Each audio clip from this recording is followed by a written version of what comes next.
reverse die 3 year 2009, hard to find.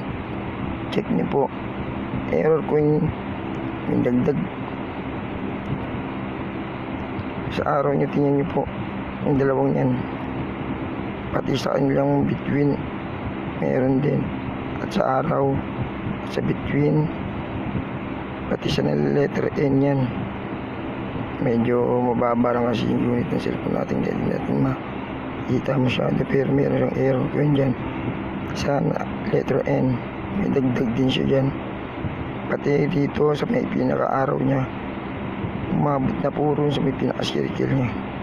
Sobrang haba po ng galamay ng araw ng year 2009, hard to find, reverse die 3.